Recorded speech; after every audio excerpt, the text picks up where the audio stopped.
Hey, this is Jared, the brother of the bastard with no answers. Hey, Jared. Remember that doesn't work so well, man. Mom listens to this podcast with Dad, so you're basically saying that she doesn't really know the man that she slept with to conceive you, and you know who your dad is, man. You grew up with him, and you're clearly his seed. Just look in the mirror. I know. I'm just reading your stupid script, you no-account ass clown. And this is the pastor with no answers. All right, so a little bit of trivia. Where did that line come from that I just used? No good ass clown. What'd you say? No account ass clown. No account ass clown? Yes. Really, it's a funny comedy from like the early, I think late 90s, early 2000s. I don't know. Office Space. Oh, see, I've only seen that movie once. You've got to be kidding me. Can you believe that? Dude, revisit that one ASAP. That's such a funny movie. Yeah, I think I need to. Dude, I've grown up. Like, I must have seen that movie like right when it came out, and my sense of humor part of my brain hadn't matured as much, so I wasn't that impressed. So now I think I would like it a lot. Here's more trivia too. I remember we saw that movie. We actually had a choice between two movies. I was in Rock Hill, so I think it was you and Matt, Toby, probably Devin, and we were going to see a movie. We had a choice between that movie and what other movie, and we actually saw the other movie together. Really? Came out at the exact same time. Another comedy. Gosh. Give you a hint. Starring Bill Murray. I don't know. Rushmore. Gosh. See, I didn't like any of those movies, man. What do you mean? Any Wes Anderson movie? Yeah. Ooh, yeah, I think I kind of liked Royal Tenenbaums. Okay. But Bottle Rocket was okay. Yikes. Love those movies. The only one I wasn't a big fan of was the Darjeeling Limited.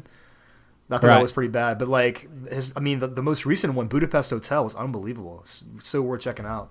Yeah.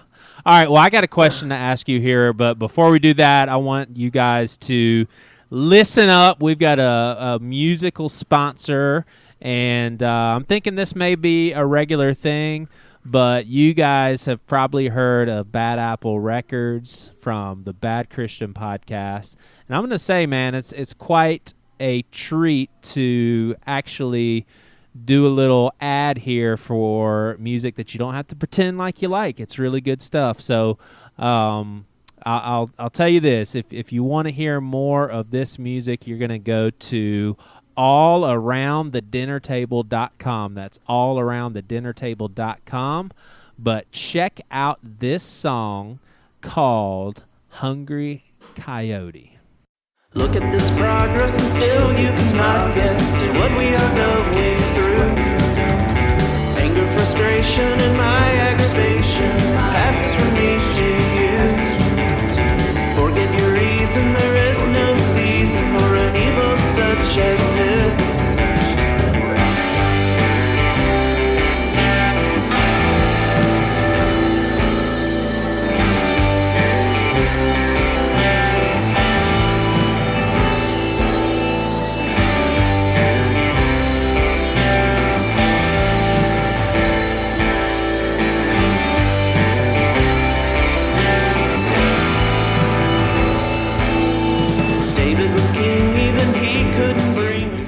All right, so that was All Around the Dinner Table, which is a solo project from Bad Apple Records co-founder Brandon Andrew Miles. That was pretty good stuff, huh, Jared? Most definitely, yeah, definitely. It's kind of got that Smashing Pumpkins vibe going, which my all-time favorite album is Siamese Dream. So yeah, I like that aspect of it a lot. Yeah, definitely. All right, so here's the thing. This is a concept album with it involves spiritual abuse and recovery, deconstruction and reconstruction of faith, and there's a free 4-song sampler at allaroundthedinnertable.com.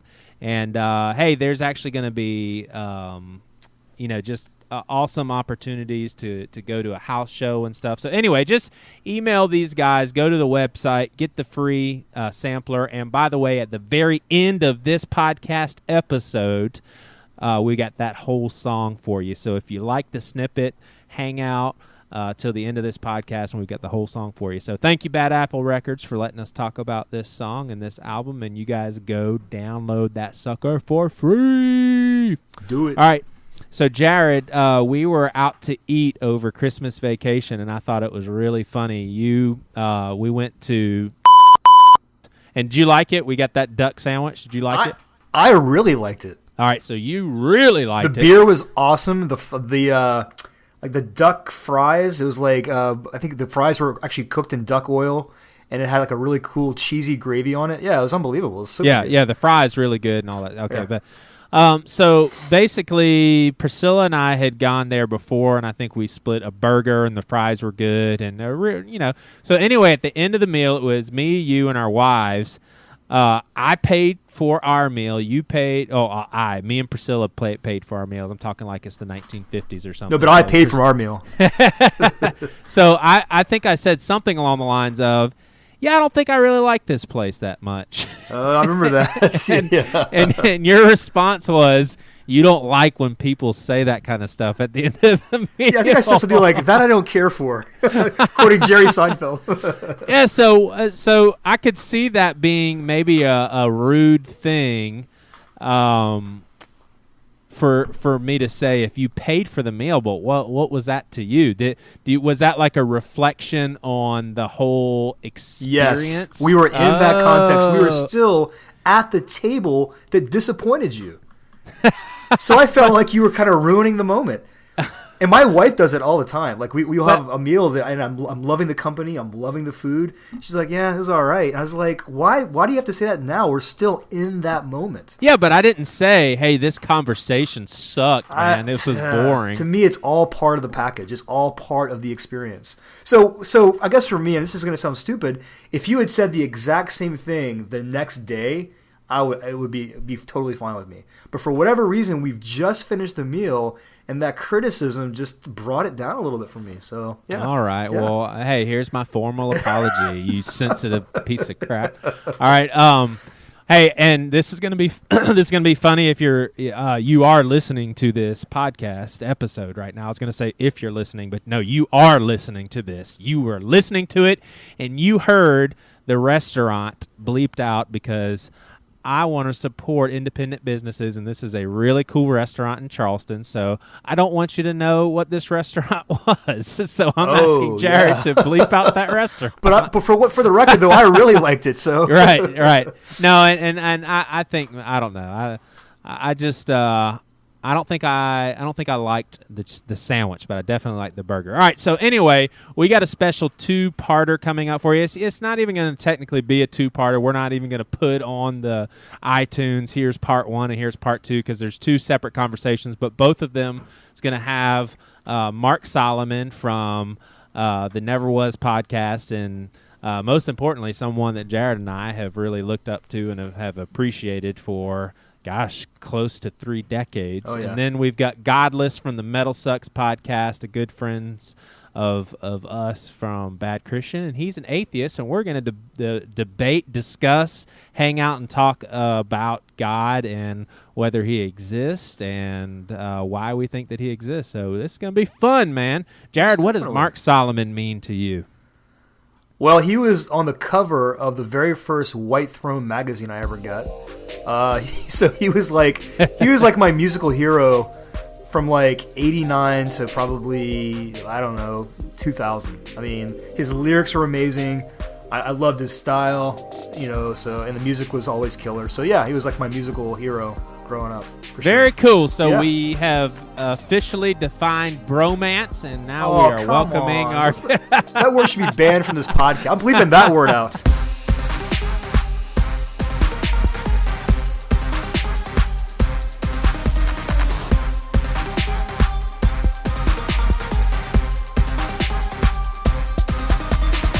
All right, so we are here with Mark and Godless. And Godless, can we call you? Oh, you're going to have to restart, man. I've never used my name. Are you serious? Seriously. All right, let's We'll just bleep it out there. We're Right? going to do 1, 2, 3, clap, man. Hey, can we actually leave all that part in and bleep out? That'll be hilarious. All right, yeah, you can do that. But you All got right, you got to let's do bleep that. it out again though. Yeah. All right, cool. All right, so we're rolling, man. We are rolling, and we've got Godless and Mark on. And Godless, I thought I thought you would really get a kick out of this. So when you Skyped me and I answered, Jared and we were doing some of our intros, and when I hung up on you, I immediately went to my brother, and as genuine as can be, and you can ask him, it was genuine. I was like, gosh, I really like that guy. And then I went joke mode, and I said, it's too bad he's going to be annihilated. So anyway, we're going to be hanging out and talking with our friend Mark, our friend Godless. And Godless, you are outnumbered, my friend, with this is you. Hey, you are officially the first person to come on the Pastor with No Answers that truly believes that no pastor has no good answers at all. Dude, when you invited me to be on the show, especially after I've now listened to, 8 or 10 of your episodes, I gotta say I'm really, really humbled to be asked to be on, because to be the first, out atheist on the show is special for me. So thank you. That's awesome, man. Well, Yeah, we've had heretics, just no atheists. Yeah, just ask people on Facebook if I'm really a Christian or not. There's some debate. yeah. I think there'd be some good, robust discussion on all three of us for sure. That's a very good point. All right, well, here's the angle that I want to take before we play our game. Y'all knew we had to play a game, but before we get into our game, the question that I want to focus on is: should Christians respect atheism as a logical approach to life? So be very careful to hear that I'm not saying should Christians respect atheists, because I know Mark and I know my brother, and that would be a very obvious, of course, good Lord, of course. But as Christians, is atheism a respectable approach to life and worldview? And for us to be able to do that, obviously, we will want to ask Godless some questions and get some clarity and everything. But before we do that, we're going to play a quick little game. And the game is called It's Getting Awkward in Here. All right? So that's what it's called. It's Getting Awkward in Here. And it's a very simple game. I've got 6 questions. 2 are going to go to Mark. 2 are going to go to Godless. 2 are going to go to Jared. And there's no rules with how you answer the question. I can cut you off if I want to. I can do whatever I want to do. The first question goes to Godless. Godless, and real quick, before we do this, Godless, you have Metal Sucks podcast, and a super awesome podcast. Go check that out. And what is what's your partner's name? Chuck. Yeah, Chuck and I host the Metal Sucks podcast, and we've been doing it for years. Part of the Jabberjaw Network with the Bad Christian podcast, which we're very happy to be a part of. And yeah, just every single Monday we're posting. I'll humbly say the best interviews with people in metal. Boom. And Chuck loves Jesus, right? Chuck is just I've spent so much time trying to hammer on him, but no, he's agnostic both in what he knows, but very, very sort of agnostic about what he believes, which isn't exactly the right definition, but he just doesn't care. Gotcha. Doesn't care. And real quick too, so Godless, from one metalhead to another, what was your favorite metal album of 2015? The new Baroness album. Really? I haven't heard that yet. It's not only the best metal album of 2015, it's quite possibly in the top 15 greatest metal albums of all time. Whoa. Okay, I'm definitely going to check it out then. Okay. Godless, my question is, was In God We Trust in the top 5 metal albums of all time by Stryper? Can I just say, when that album came out, there was no better album in my catalog. Yeah. That I Always There For You was like the most awesome song and video. You're being serious right now. Totally serious. Yeah, totally. I'll get you my jean jacket with the huge striper back patch. I had an interview with Michael Sweet just a few months ago, and I'm telling you, I lost sleep after the interview because it was I meant so much respect, and I got the feeling that he felt like I was attacking him at all points. But he's like, if you got these questions, you should ask God. And I'm like, damn it, I've been asking. There's no answer, so I've got to go to the marketing director. The marketing. All right, so hey, this is actually striking a huge curious nerve. Have you heard of the Crucified or Stavesaker? No, are these new Christian metal bands? No, it Mark Solomon is the front guy of probably arguably the most groundbreaking Christian band of metal, whatever you want to call hardcore punk in the early 90s, late 80s.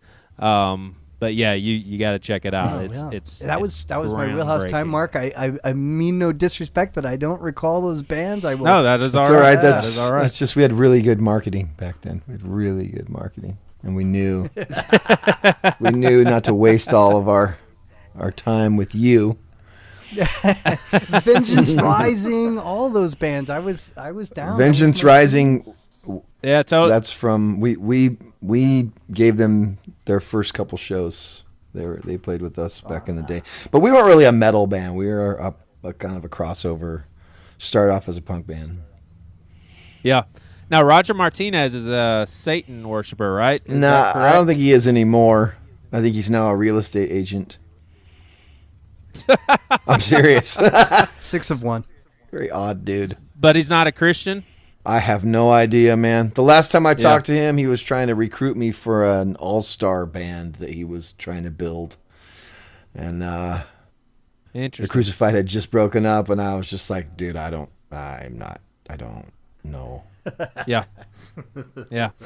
All right, so Mark Solomon, most of our listeners, I think, are familiar with Mark, but if you're not familiar with the Never Was podcast, what's the latest going-ons there, Mark? Latest going-ons with Never Was, let's see. Well, I just did finally put out the Scattered Few Sin Disease episode that I've been working on for a long time, which was really cool. Nice. And, I mean,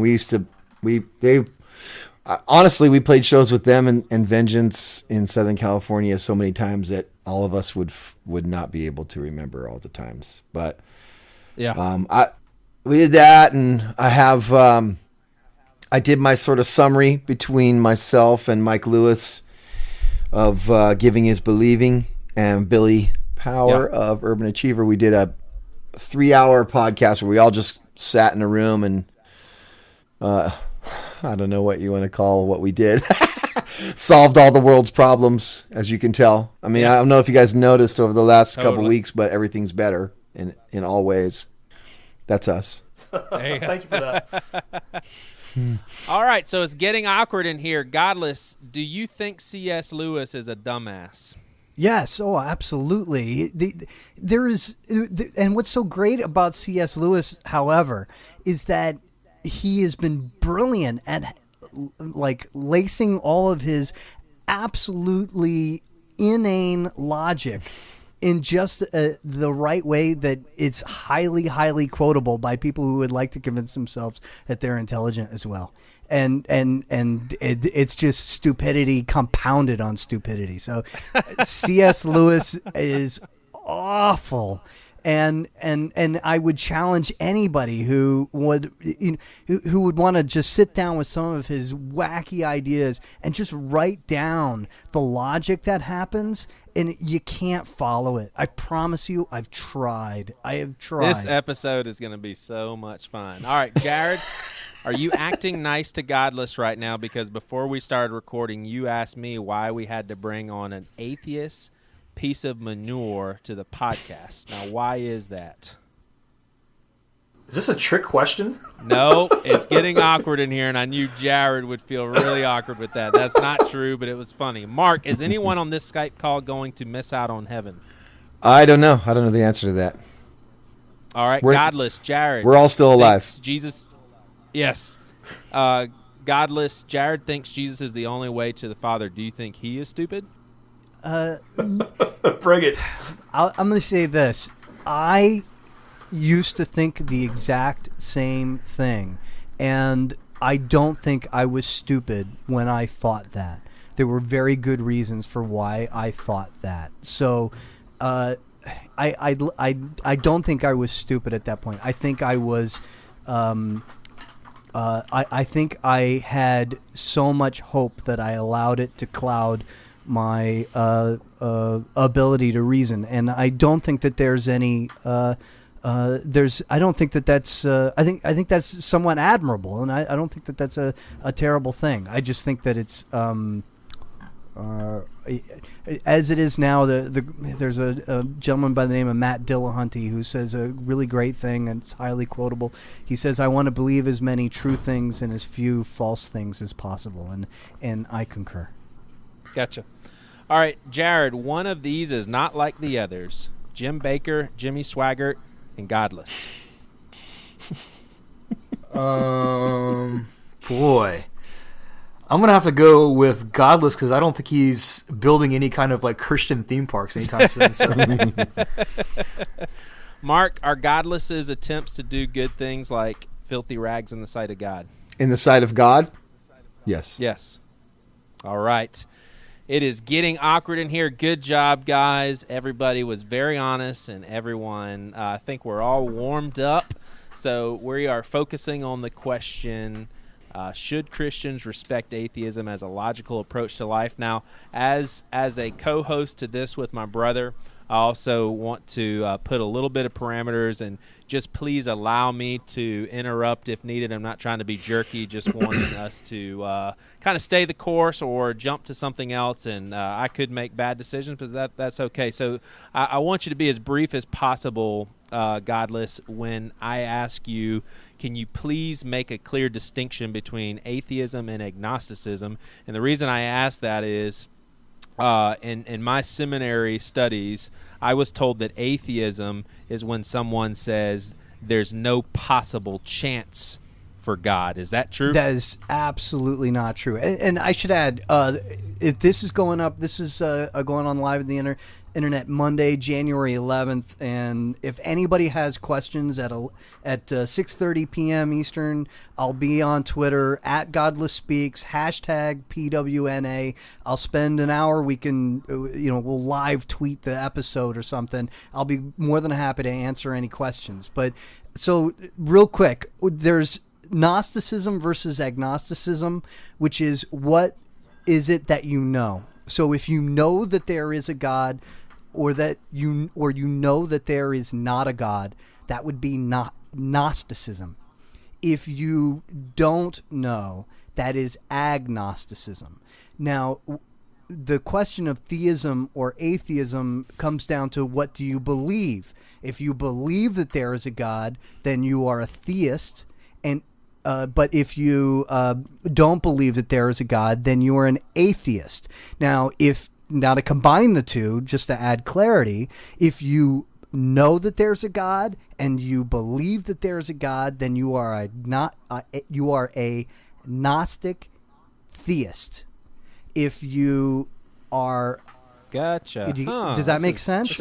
Yeah, it's super helpful. So super there are many different stripes of atheists, just like there's many different stripes of theists. Atheists generally fall into two camps, and those would be those who are sure that there is, who claim that they know there is not a God, which would be Gnostic atheists. And then those who I think I would sort of subscribe to more often as a sort of broad idea, which is, I don't know, but I don't believe, so therefore I'm an agnostic atheist. Gotcha. All right, so what would it take to convince you that there is a good, holy, righteous, perfect God? I don't know, and I've heard this answer, which is a good one. If there is a God, that God knows what it would take to convince me. Gotcha. And the fact that he's not trying to do that makes him non-existent, or makes him somebody that you don't agree with? No, I don't disagree or agree with something that doesn't seem to be there. It's just that I spent years and years trying to have a relationship with something that everybody told me wanted to have a relationship with me. And I did all of the same type of searching that you and your listeners do. I see, that's the thing that I find really attractive about the Pastors with No Answers podcast, the Bad Christian podcast. You guys are asking questions, and that's the same thing I do. I think that's the same thing that all of the listeners to the podcast do. You're asking questions, and I'm doing that all the time. So I relate to that quite a bit. It's just the difference is that instead of at the end of asking all those questions, when I'm not receiving good answers, or I'm receiving answers that just leave me with this feeling of cognitive dissonance, like, oh, geez, if I accept this, then I have to also accept that, and that doesn't make sense. I don't like that feeling. And at a certain point, I started to to open myself to considering other options. And when I considered those options that are secular in nature or scientific based, I found that things really started to make sense. Gotcha. All right. Well, let me ask Mark this. Kind of put Mark on the spot here, which he is totally fine with handling. Mark, so what Godless said is a very much so common thing. I mean, I want to repeat. He basically said, I was trying to have a relationship with someone or something that people said he wanted to have a relationship with me. Let's say we're not on this podcast and you are sitting across from Godless at a bar, and he says that to you, and he's just like, what do you think about that? I mean, what do you say? I mean, how do you, Mark, respond to that? Well, very carefully. Especially not knowing him personally and not knowing what it is that he has not received. That's a pretty broad thing. What have you not received is something that could probably do a few shows on its own. But and then, of course, all the other questions that everybody thinks of, well, how were you listening to him? How were you communicating with him? How were you fellowshipping with him? I would ask those questions probably, but I would have to be careful, because the truth is, I don't know his story, and I don't know the inner workings of his mind. And in all honesty, because I don't know him yet, I don't know if he would tell me the truth. So I don't know. I would say that for myself, I have my own experiences, but those don't necessarily translate to another person. And I would be happy to walk through whatever specific questions I could, and do my best to answer him. But I would also make sure that the one thing that Christian people, particularly in America, have such a real problem with is the ability to say, I don't know. And that, to me, would get us on at least some sort of even ground where we know that we're going to tell each other the truth, So I would pursue it very, very carefully, That's not really an answer. I'm sure we were hoping for something nice and juicy, but I need more information, man. And No. I would say Yeah, so for me, my question to Godless would be, were your problems with God, were they like existential relational type things? Were they logical problems? Or were they like knowledge problems? Like you had problems with the historical record, archaeological record, those kinds of things? Well, I guess I should be clear, because you always hear things that people claim about atheists. And I hear they say, well, you hate God, or you just want to sin, or Oh, you have faith that there is no God, just like I have faith that there is a God. And You're picking my notes, man. Come on. and you know, I don't subscribe to any of that. I mean, I was raised Catholic, and then I rebelled against my party animal parents by becoming First Assembly of God, and you know, and all that was like I mean, it should have been the exact right path to take me in this direction, and then, but the problem was that was all of the above. The information doesn't make sense. The history doesn't align with anything that comes from outside of the book, outside of the Bible. There was no communication, no relationship. Sure, there's a really great community.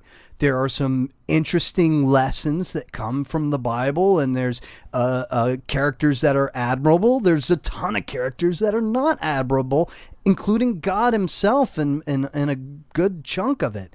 And so all that is just a giant ball of yuck. Okay, so you were turned off from Christianity. What made you turned off from the whole idea of a God? Well, like other traditions, or not knowing specifics about God, just the whole idea of God in general. Well, it's the biggest issue was my extreme Catholic grandfather had given me a book by Stephen Jay Gould, who had a collection of articles called Ever Since Darwin, and Darwin was in the book, he's going through all these different animals and how the evidence of their evolution and all that stuff. And that made me just start to go, oh, wait a second. Well, if all of that is true, how do I get that to align with everything I've been taught? And, you know, unless I started to convince myself that, well, God buried the fossils and the bones, you can't get it to fit.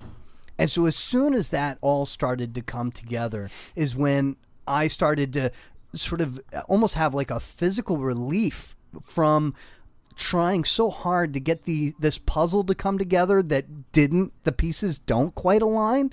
And instead I had this other puzzle that there's a ton of missing pieces, and there's a bunch of pieces that are aligned right now but don't look exactly right. Maybe we'll figure it out in the future. But now it was like, okay, well, now this all makes sense.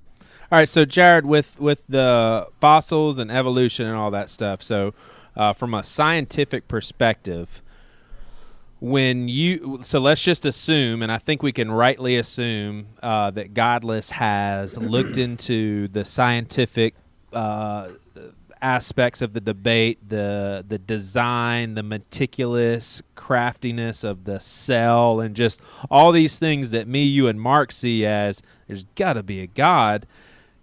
Do you, Jared Svensson, as a Christian, can you say, yeah, but I can respect atheism as an approach to life? Or could you honestly say, no, I just think it's a little insane for someone not to be able to see God's handiwork in all this? Well, I mean, I do think that the current paradigm of thought is evolution. So if you are a person living in 21st century America, you will be quote unquote indoctrinated with evolution. So unless you do any kind of hard, analysis for yourself, you're not going to see any other alternative. So from that perspective, yeah, I respect it as being the dominant strain of thought right now.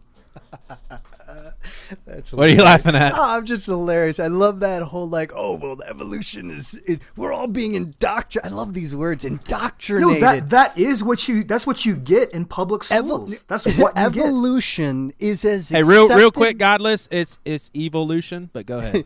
It is as accepted at this point as gravity is accepted. And there is a reason for that. And the reason is that there are a ton of different independent studies, sciences, independent evidences that when they are put together make sense. That's not a conspiracy. You'd have to think that there's some crazy conspiracy among the culture and the worldwide culture to think that anything else is explanatory. But the bedrock of evolution is abiogenesis. That's never ever been seen in the lab. It's not the basis. There's a ton of different things. There's the fact that they're finding they can date a tree or a rock that is millions of years old, right? And they can then independently date something else and be able to say, oh well, this fossil is from a totally different time, but it's layered on top of this other one. And when we independently date it in a totally different way, whether it's from a fossil record or for something else, we can see that now the puzzle fits together. That yes, okay, we can't date it as 9,333,405 BC, but we can get it so that it is older than this other piece. There is nothing else that's ever been offered that explains all this stuff using different pieces. Well, no, I disagree with that. I mean, I think you have creationist scientists that say the flood did that. Now, you can laugh at that. Yes, I'm going to laugh at that. That's the most ridiculous thing ever. The creationist scientists, there is no such thing. You can't put creationist scientists on it. And the reason is that creationism on its own is a presupposition, and everything else has to fit with it. Evolution. So is evolution. No, it is not. It is not. Yeah, it presupposes materialism. It presupposes no God. No, it doesn't. That's metaphysical speculation. You have tons of scientists who cannot wait to prove another scientist wrong, and they try and they try, and sometimes they do, and sometimes they don't. And when they do, it becomes something new that's accepted. But when they can't, they don't, and we stick with the information. Well, they get blacklisted. There. What? Intelligent design scientists get blacklisted from colleges. They don't get any funding, any grants, because it's a paradigm of evolution. They're barred from the discussion. You are absolutely ludicrous, ridiculous. Every single scientist out there that could possibly prove another scientific idea wrong, I'm telling you, every university would die to have the money that would come in. Let me jump in here real quick, No though. way. I will say this. Jump in. Like as far as the creationism, and I mean, there's an assumption that all Christian people believe in strict creationism. There are certainly people who say creationism and evolution, or God. Evolution is the explanation of what God did. All this thing, I don't care. I don't care about any of that stuff. I really don't. I mean, none of it answers the question that makes more sense to ask to me than any of them, which is, where did it all come from? And before I even go there, I'll also say this. I realize that strict adherence to a creationism mindset and paradigm, if you will, is a tough one to sell. And I don't, myself personally, I don't know that I believe it. And I don't know that the Bible even asks us to believe it, you know. But what I don't also trust is the competitive climate being some sort of filter for bullshit. I don't know that that's necessarily something I'm going to put any money on, you know. It's like, I feel like everybody says they got answers. Can you define that?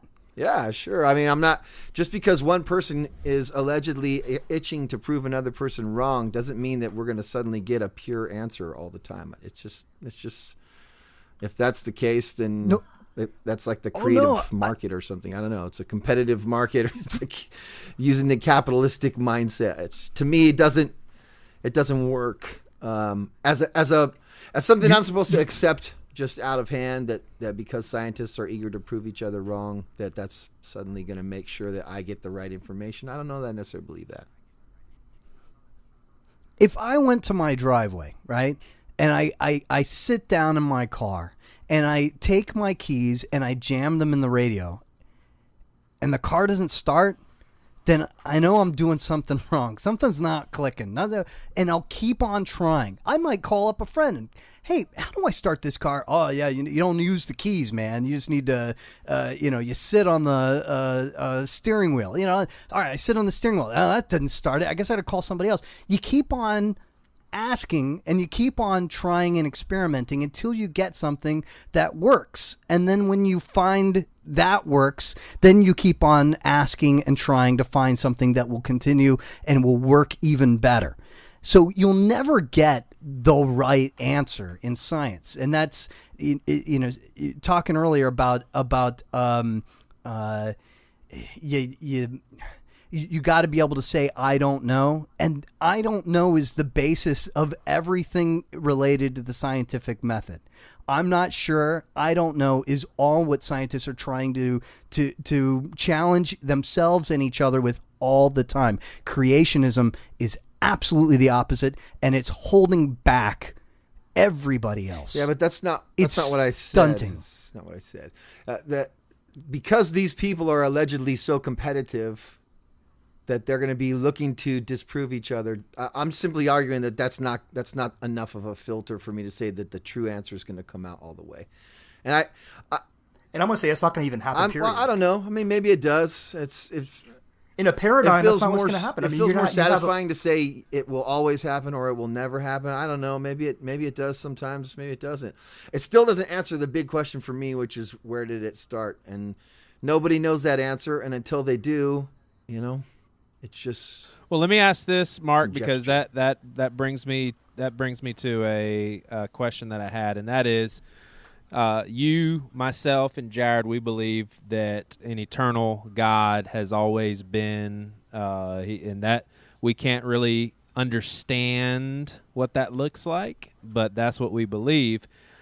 I believe that is a little more valid than something that came from nothing or an eternal universe, but to an atheist, wouldn't they say, hey, that's just as silly? Like, you mean to tell me that an eternal God makes that much more sense than an eternal universe? My answer to that would be, yeah, I think it does.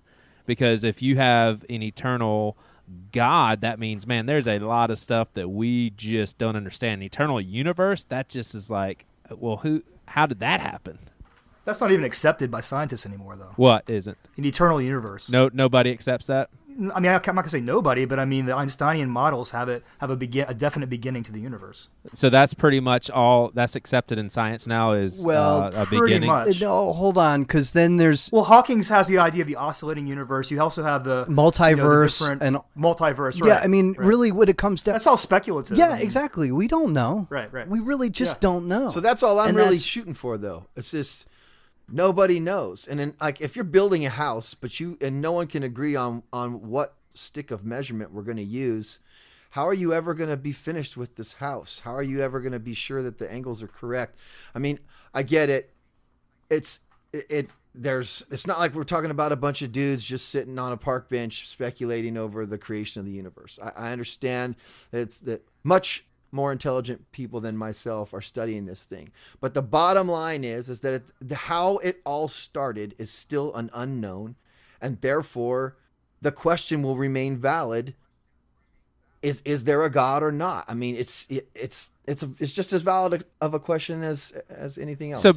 So basically, Mark, the point you're trying to get across is Godless is talking from a perspective of you guys cannot sound more ridiculous, and you're saying, whoa, wait a second. No, I'm not saying that because I at no point have I felt like, I mean, he doesn't know what I believe, so he doesn't think I sound ridiculous. I mean, right. I'm not trying to just be nice, man. I'm just trying to be practical. It's like, I'm more concerned, like, we can get into the hashing of over years and who was Cain afraid of being stoned by when he was kicked out of the Garden of Eden. Like, you know what I mean? There's 100 different reasons why this is all very fun conversation, but what it doesn't do for me is answer the big question: is there a God or not?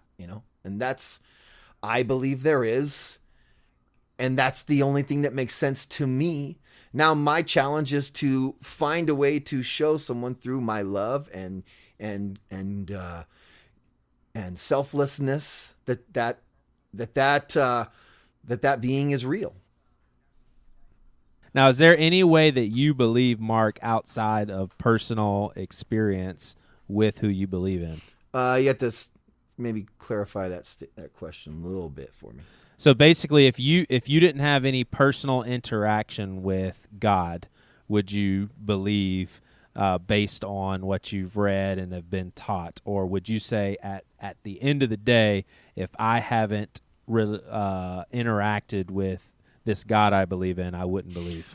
I don't know. I don't know that question. I mean, I think I've it's not like I've just said, okay, I'm going to be a Christian and that's just what we're doing. And I bought the jersey and the hat and I got all the good shows and the good albums. Yeah, go for it. The WWJD Not bracelet. into all that, man. You know what?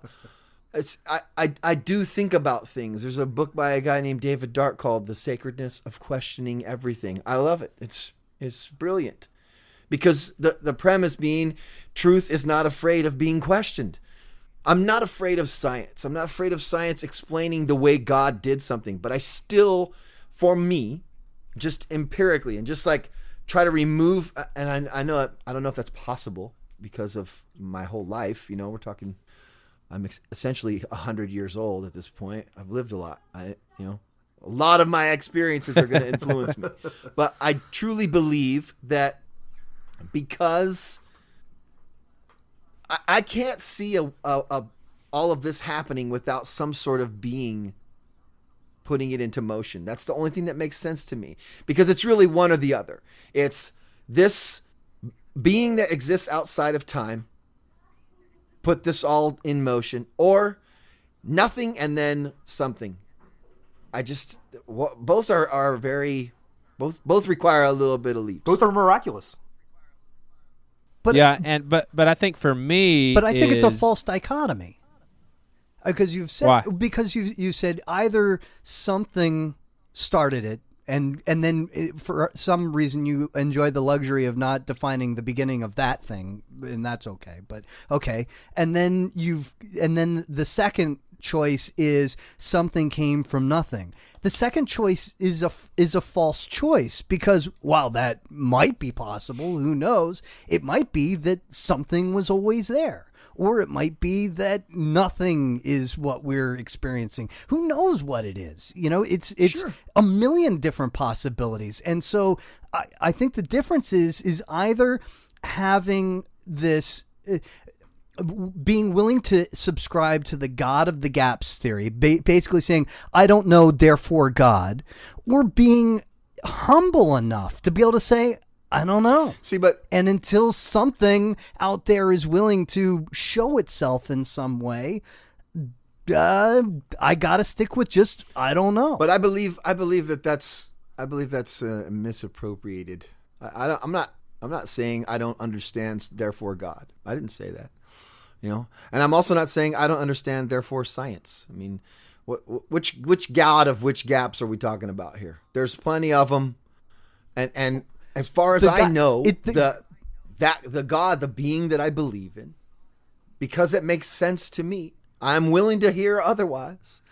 But the God that I believe in sent his son to this planet to be an example for the way to live, and he died on a cross and rose from the grave. And that's the part that's the real rub.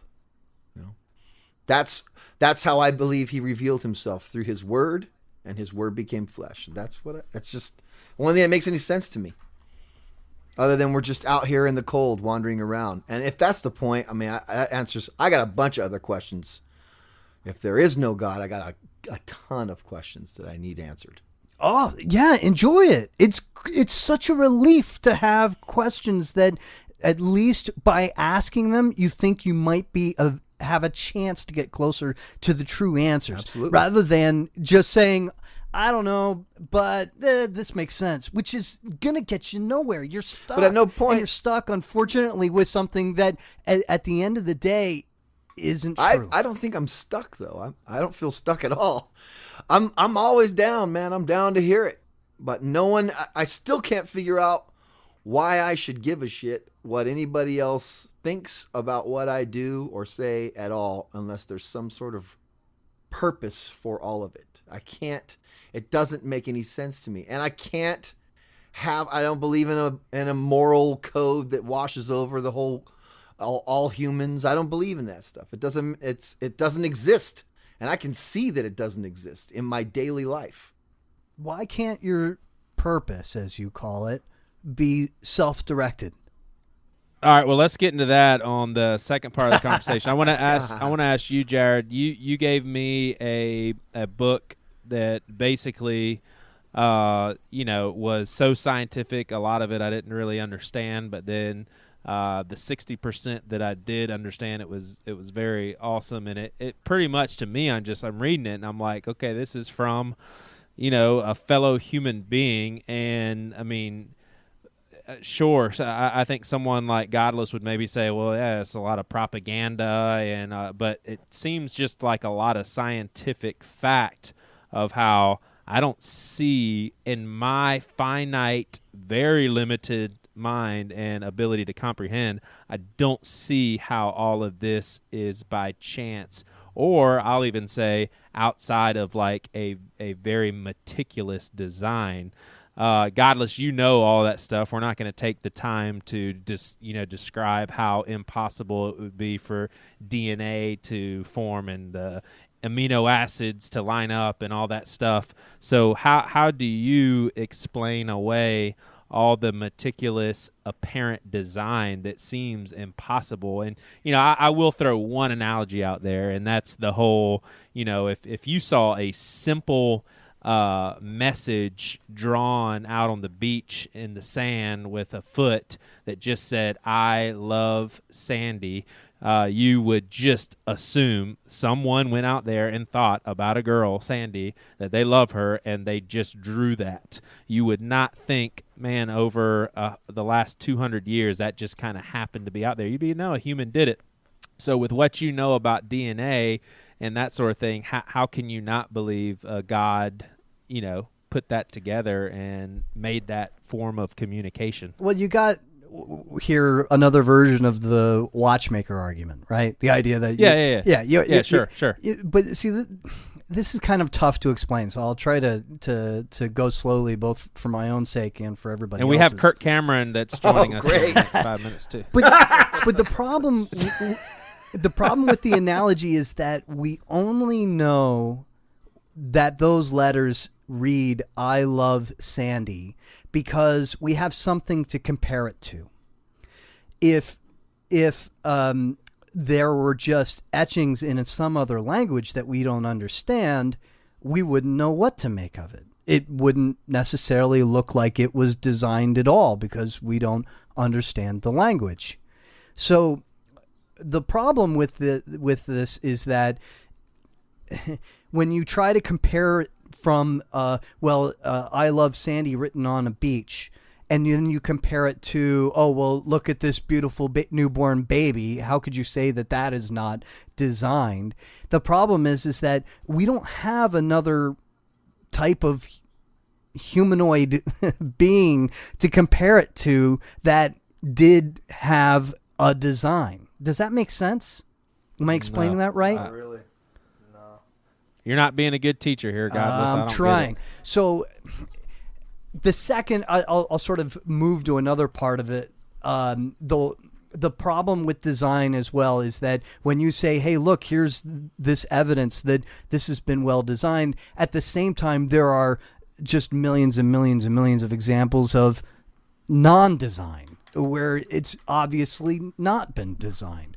And the issue is then, well, then what did or did not design what, and what did it not, and all that sort of thing. I mean, are you going to say that, one baby that is born completely healthy, well, that's designed, but then the next baby that is born with severe defects, well, was that not designed, or was it just designed badly, or what? And there's just no good answer to that. So, Godless, what do you do with the idea of irreducible complexity? Have you heard about that? Irreducible. Can you refresh me on that one? Yes, that's Michael Bay. He is a microbiologist, and I came up with the idea that because Darwinism implies, evolution through slight modifications, he's saying there are certain highly complex microorganisms or cellular like machinery that require all the parts to be present in order for it to work, but evolution doesn't allow for that. I don't know, but I can say this. Okay. I'll say this. The problem with design is that when you believe that God designed everything, you see design in everything. So, well, and if you don't mind, let me explain that real quick. Well, no, I agree with that. I agree with that. I think it's all about presuppositions. But yeah, exactly. And so therefore, you can't possibly compare it to something that was not designed and be able to go and see there's the difference between this and that. And the other problem with design is that you see these. Oh, look how complex this is. Look at how this digestive system works, for example. And look how complex that is. That obviously was designed. And I would argue, no, if you were a designer, you would make that simple, not complex. You would want things to work easily. You look at a rabbit, what a rabbit does. It eats once. It doesn't get all the nutrients it needs. It poops. And then, hold your hands over your children's ears. It eats its own poop in order to get all the nutrients it needs. That is the sign of an incredibly, incredibly poor design. Well, let me ask you this. Like, you basically said that evolution is as accepted as gravity, and you're talking from a standpoint of, I mean, come on, guys, this is it just all fits. But then Jared brings up irreducible complex. What was it called? Complexity. And you say, I don't really know. So how can you be so sold on something, and then Jared brings up something that he would say is a huge blow to that, and you're just like, yeah, I don't even. I mean, it seems that, like, on the outside, and I think to a lot of our listeners, they would say, well, you just bought into something, just jumped right into it, similarly to what you would probably accuse us of doing. I don't know everything about science. Thank goodness there's so much out there. But also terms like irreducible complexity, I think, are probably the kind of terms that the Christian community kind of holds close to themselves because it sounds really good. I don't know. I haven't heard it, but I'll be happy to do a little bit of research and get back to you in the future.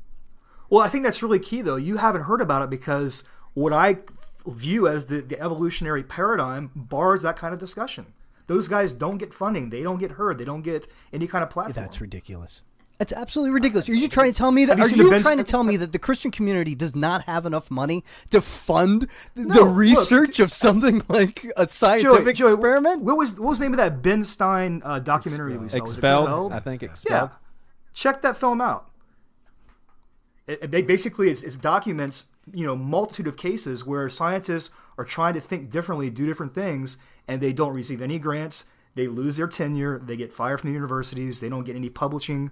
It's a paradigm way of thinking that bars those kinds of decisions. And part of the problem is when they do publish. Sorry, go ahead, Mark. I just want to say something real quick, though.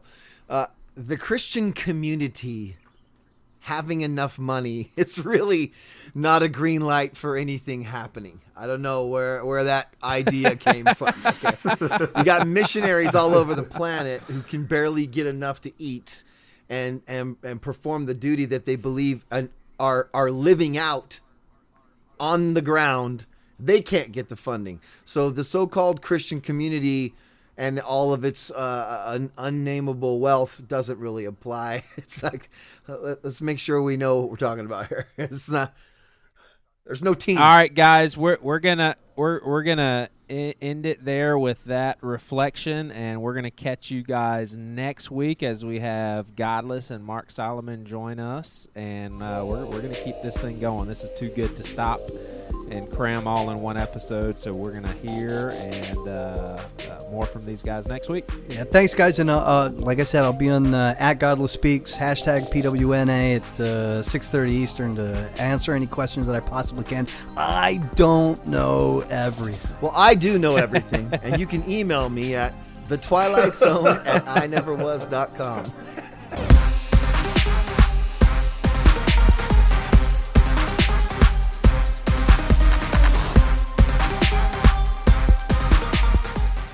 So this is Joey Svensson, and you've been listening to The Pastor with No Answers. We want to thank you for listening and joining us in the conversation. If you want to converse a little bit with us, go to facebook.com/BC Pastor.